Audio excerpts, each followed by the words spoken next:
ان الحمد للہ والصلاة والسلام علی رسول اللہ اما بعد۔ سیدنا برا بن عازب رضی اللہ تعالیٰ عنہ کی حدیث ہم سن رہے تھے کہ مومن کی زندگی کے آخری لمحات کیسے گزرتے ہیں۔ آسمان سے جنت کے فرشتے جنت کا کفن لے کر، جنت کی خوشبو لے کر مومن کے پاس آ جاتے ہیں اور ان کی تعداد بے شمار ہوتی ہے۔ مومن کے سامنے تا حد نظر بیٹھ جاتے ہیں اور مومن کو اللہ تعالیٰ کی رضا اور اللہ کی خوشنودی کی خوشخبری سناتے ہیں۔ پھر اس کے بعد نبی صلی اللہ علیہ وسلم نے فرمایا وَيَجِيءُ مَلَكُ الْمَوْتِ، پھر موت کا فرشتہ آ جاتا ہے۔ اللہ، موت کا فرشتہ مومن کے پاس آ جاتا ہے اور آتے ہی مومن کی روح کو مخاطب کرتا ہے۔ کیا کہتا ہے؟ اخرجی ایتھا النفس المطمئنہ۔ اللہ، قرآن مجید میں بھی سورۃ فجر میں اللہ تعالیٰ نے اس منظر کو بیان فرمایا ہے، یا ایتھا النفس المطمئنہ ارجعی الی ربک راضیۃ مرضیہ۔ یہی بات ملک الموت مومن کو کہتا ہے موت کے وقت۔ کیا کہتا ہے؟ ایتھا النفس الطیبہ، اے پاکیزہ روح، اے پاکیزہ جان۔ اللہ، یہ پاکیزگی کس چیز کی ہے؟ یہ گناہوں کی آلودگی سے پاکیزگی ہے۔ ملک الموت یہ لفظ بولتا ہے، اے پاکیزہ جان، اخرجی الی مغفرۃ من اللہ ورضوان، نکلیے اس جسم سے کس طرف؟ اللہ تعالیٰ کی رضا اور اللہ تعالیٰ کی بخشش کی طرف نکلی۔ یعنی جب تو اس جسم سے نکلے گی تو اللہ کی رضا تجھے مل جائے گی۔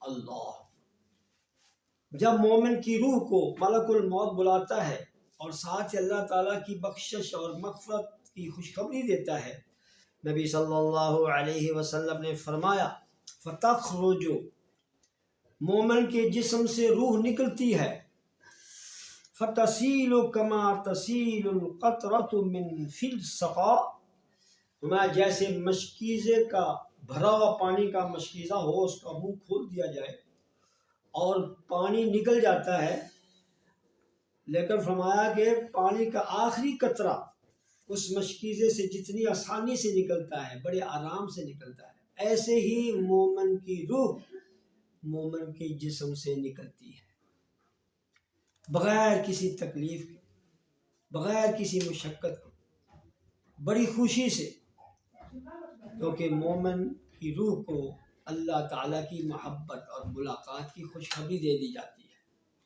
ہمایہ تسیل، بہہ نکلتی ہے، جسم سے بہہ جاتی ہے، جیسے ایک مشکیزے سے پانی بہہ جاتا ہے۔ اللہ، اور فوراً ہی ملک الموت کے ہاتھ میں وہ روح آ جاتی ہے۔ نبی صلی اللہ علیہ وسلم نے فرمایا جب ملک الموت کے ہاتھ میں روح آتی ہے نا جسم سے نکل کر، إِنَّهُ لَيُنَاوِلُهُ بَعْضُهُمْ بَعْضًا، وہ جو جنت کے رحمت کے فرشتے کفن لے کر خوشبو لے کر آئے ہوتے ہیں، وہ فوراً ملک الموت کے ہاتھ سے روح کو وصول کرتے ہیں، اور پھر لَيُنَاوِلُهُ بَعْضُهُمْ بَعْضًا، ہر فرشتہ یہ سعادت حاصل کرتا ہے کہ ایک مرتبہ میرے ہاتھوں میں یہ روح آ جائے۔ سبحان اللہ۔ پھر وہ فرشتے فَيَشُمُّونَهُ، اس روح کو سونگھتے ہیں، خوشبو لیتے ہیں۔ ایک تو خوشبو ان کے اپنے پاس ہوتی ہے نا جنت کی، لیکن مومن کی روح سے خوشبو پھوٹتی ہے اور وہ اتنی خوبصورت خوشبو ہوتی ہے، اتنی پاکیزہ خوشبو ہوتی ہے کہ جنت کی خوشبو بھی مومن کے جسم سے روح سے نکلنے والی خوشبو کا مقابلہ نہیں کر سکتا۔ اب غور کرنے کی بات یہ ہے کہ وہ روح سے، مومن کی روح سے خوشبو کہاں سے آ گئی؟ وہ کس چیز کی خوشبو ہے؟ دراصل وہ خوشبو مومن کی ان نیکیوں کی ہے جو دنیا میں نیک کام کرتا تھا، نماز پڑھتا تھا، روزے رکھتا تھا، صدقہ و خیرات کرتا تھا، حج عمرے کرتا تھا، قرآن کی تلاوت کرتا، جو جتنی نیکیاں تھیں وہ خوشبو بن کر مومن کی روح میں سما جاتی ہے، اور جب مومن کی روح جسم سے نکلتی ہے تو اس روح سے وہ خوشبو پھوٹتی ہے، جس کے سامنے جنت کی خوشبو بھی ہیج ہو جاتی ہے۔ فرشتے رشک کرتے ہیں، ہر فرشتہ مومن کی روح کو اپنے ہاتھ میں لے کر اس کو سونگھتا ہے، خوشبو لیتا ہے، اور پھر ایک دوسرے کو دیتے ہیں، چیک کرو، دیکھو، سونگھو، کتنی پیاری خوشبو آ رہی ہے۔ نبی صلی اللہ علیہ وسلم نے فرمایا وہ جو خوشبو ہے اللہ تعالیٰ کی پوری زمین میں پھیل جاتی ہے۔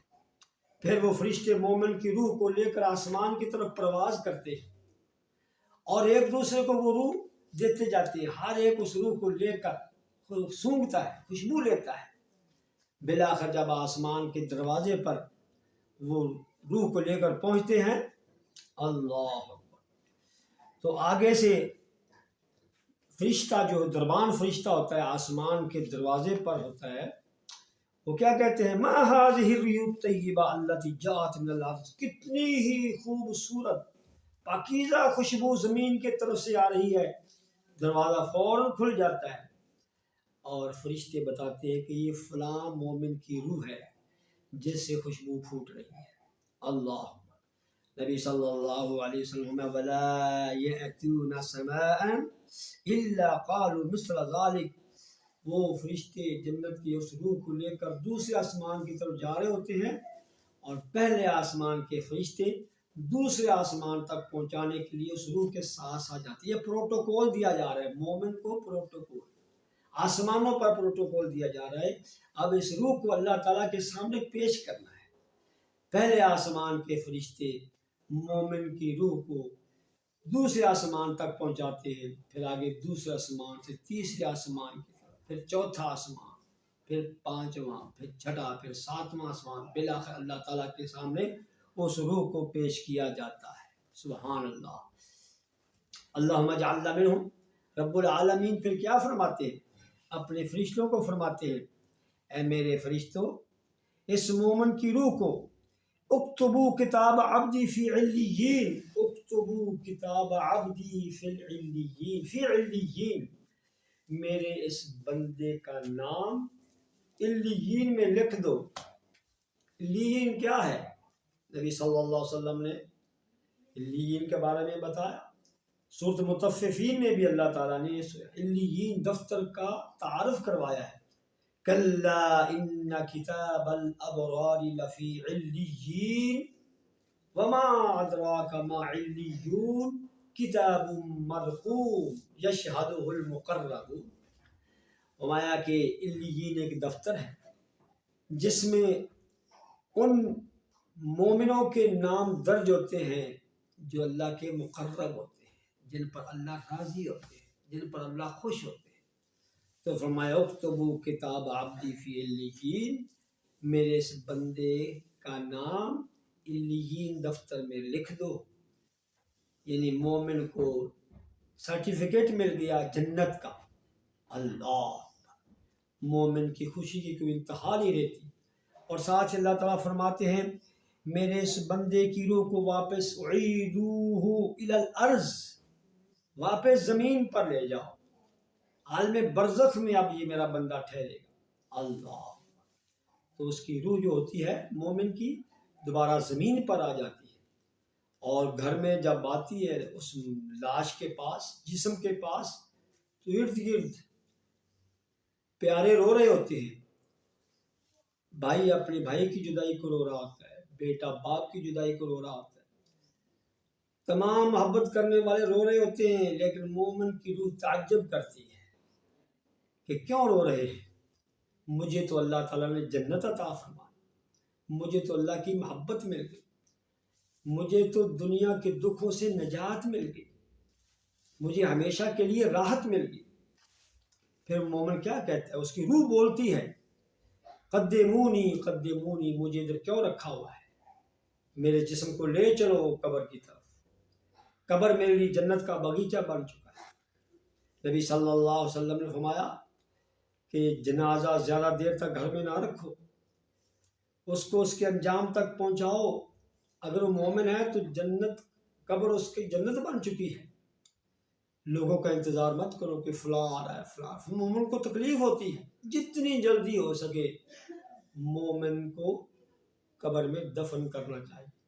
نبی صلی اللہ علیہ وسلم کا حکم ہے زیادہ دیر میت کو گھر میں نہیں رکھنا چاہیے. مومن کی روح کو تکلیف ہوتی ہے، اسے اب دنیا سے کوئی محبت نہیں رہ گئی، اسے اب دنیا سے کوئی تعلق نہیں رہ گیا، اس کو جنت نظر آ رہی ہوتی ہے. اور جنت کے مقابلے میں یہ دنیا، جس کو نبی کریم صلی اللہ علیہ وسلم نے فرمایا کہ یہ مردار ہے، دنیا مردار ہے. اب مردار دنیا میں رہنے کو مومن کی روح کا جی نہیں چاہ رہا، کہتے ہیں قدمونی قدمونی، مجھے لے چلو، مجھے جلدی لے چلو. تو یہ ہے مومن کا سفر آخرت کی ابتدا.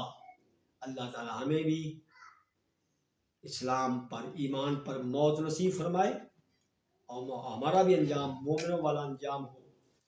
وآخر دعوانا ان الحمد للہ رب العالمین.